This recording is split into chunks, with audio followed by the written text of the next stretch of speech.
Kabla ya mwaka 1858 wenyeji waliliita ziwa Nyanza, likiwa na takriban ya kilomita mraba 68,800 hivi. Ni ziwa la pili kwa ukubwa wa maji safi ulimwenguni.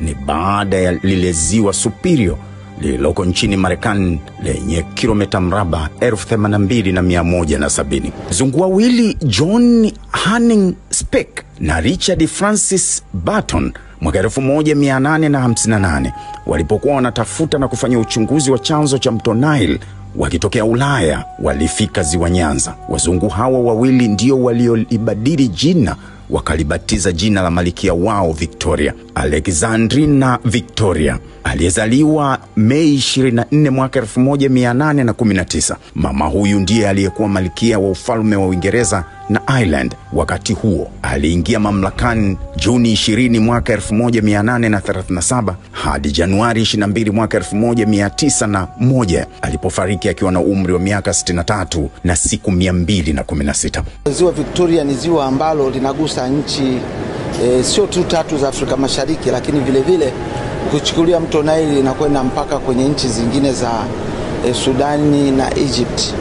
Nile Mweupe ni moja kati ya mito miwili inayounda mto mkuu Nile. Mto mwingine ni Blue Nile ambayo inaungana pamoja katika jiji la Khartoum, mji mkuu wa Sudan, kuunda mto Nile mkuu.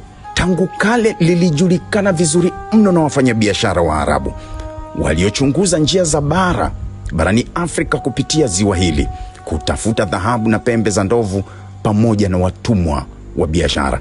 Hawa walitengeneza ramani ya kale ya ziwa hili vizuri mno kuanzia karne ya 12 baada ya kuzaliwa Kristo. Ziwa hili lipo katika bonde kuu la Ufa, likiwa na eneo lililogawiwa katika nchi 3 hivi, yani Kenya, Uganda na Tanzania.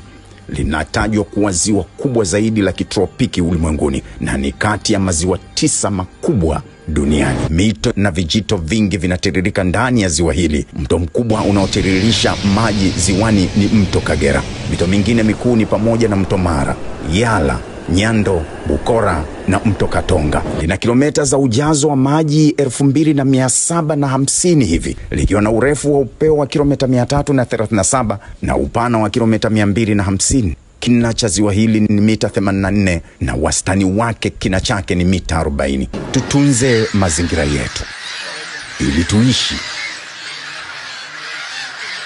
Sisi ni Tanzania.